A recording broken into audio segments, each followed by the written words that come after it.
and board members. Thank you for the opportunity to speak before you today. My name is Brenda Bremner, and I'm the General Manager for the Confederated Tribes of Siletz Indians.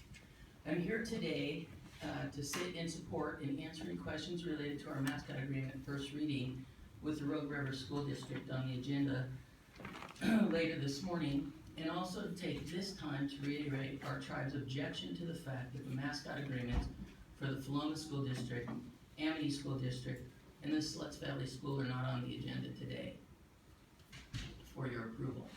Per OAR 581.021.0047, the aforementioned school districts and schools have the right to enter into an agreement with an Oregon tribe to allow for the retained use of the Native American mascots. And should the tribe and school enter an agreement, and I have in quote, the State Board of Education shall approve an agreement if the agreement meets the requirements of ORS 332.075 and this rule. At last month's meeting, the board staff, specifically Cindy Hunt, completed checklists for all the proposed Siletz mascot agreements, which included the agreements met all the statutory and regulatory requirements for approval. But the agreements are being withheld from the agenda for approval. I'm aware that you have asked for consultation with the Siletz tribe to further discuss our agreements, but I want to state for the record that the tribe and our agreements should not be held hostage waiting for the consultation. The definition of prejudice is the unreasonable opinion or attitude, especially of a hostile nature, regarding an ethnic or racial group.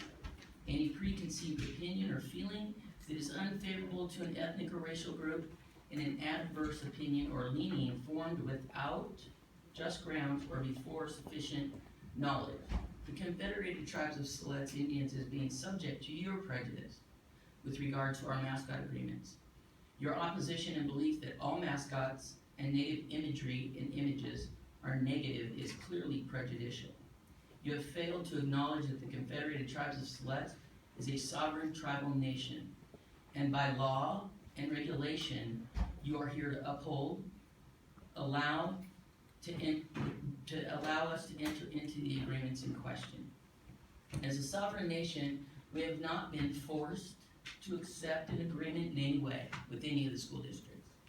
It is insulting for you to cast your preconceived opinion that we are weak and our warrior images are negative and not culturally appropriate, when for more than 100 plus years our people have worn eagle feather headdresses.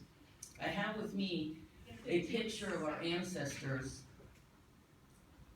on horseback at the Philomath Rodeo taken in the early 1900s, which shows that this image is one that was in their community for a long period of time, and this land is part of our traditional area of interest. And you'll see here a headdress. I also have with me a picture of Nados dancers on the beach in Newport, Oregon, all of whom are wearing a variety of different feather headdresses, including a female dancer at this end who's wearing an eagle feather headdress similar to our warrior mascot design and that of the other two schools. In addition, I have two pictures here, one of our dances in a home and another of our families at an event.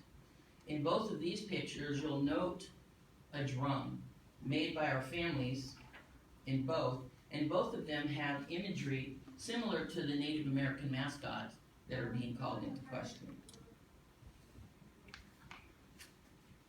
Our ancestors painted this art on their drums as a source of pride for our people and ancestors. We would not have done this to portray meanness or negativity.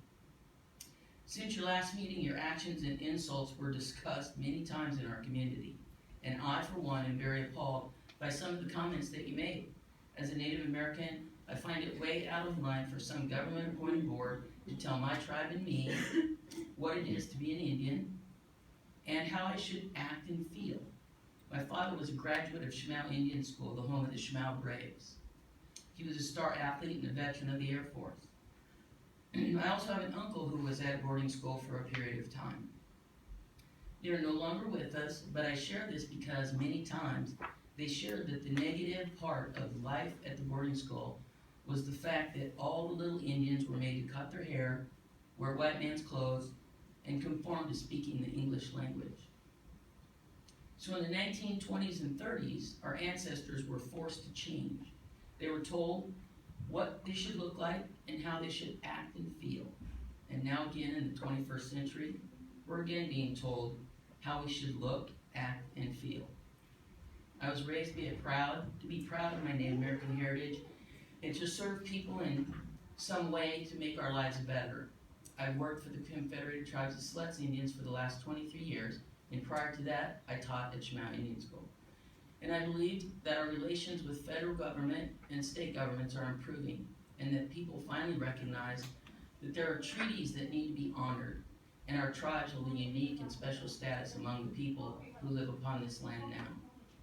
Oregon's ranked among the lowest of the states in this nation for education of our students. This is one of your responsibilities. Our tribe holds education among its top priorities for our people and children. Understanding the true history of our Oregon tribes is important for us to teach all of our children in our state. Our agreements allow us to begin this process, and we see many opportunities, and we relish the opportunity to work cooperatively with our school districts that are filled with eager educators ready to learn and share our history and knowledge with their students. You should follow the law of the land regardless of your personal opinion. In positions of authority, you are held responsible for outcomes. And you may not always be able to do what you want, but what is allowed within the confines of the regulations. If our agreements met the statutory and regulatory requirements for approval, which it says they were, Cindy confirmed that, you need to approve them. Thank you for your attention and your time, and I look forward to being a part of the consultation session on June 8th. Thank you. Thank you so much. And I will, sir.